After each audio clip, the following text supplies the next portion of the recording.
Hello, I'm Kimberly Helkin in Washington. These are the main stories brought to you by Al Jazeera.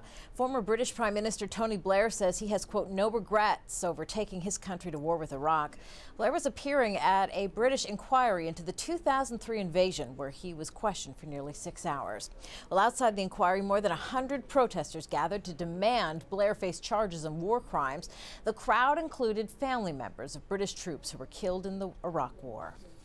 China says the U.S. announcement of a proposed weapons sale to Taiwan will damage relations between Beijing and Washington.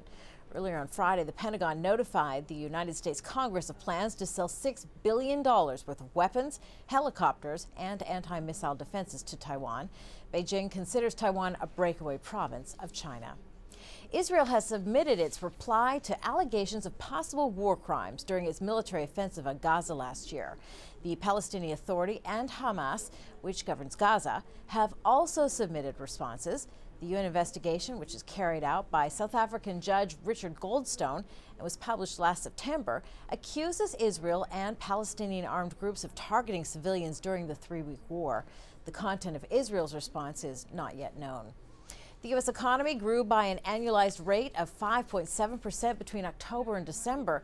The number, which is a first estimate, is the fastest pace of growth in the U.S. in more than 6 years, but unemployment still is remaining at 10%. Mexicans living abroad are sending less money back home, at least that's according to the country's central bank. Remittances fell by a record 15.7% in 2009, delivering a major blow to the country's second largest source of foreign income.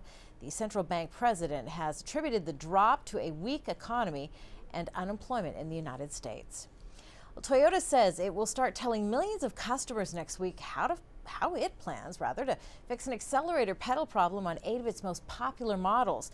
The world's largest car maker expects the repairs will take about a month to implement. The problem has forced the company to recall nearly 9 million cars in the U.S., Europe, as well as China. And those are the top stories. Don't forget you can stay up to date with all your news on our website, aljazeera.net/English.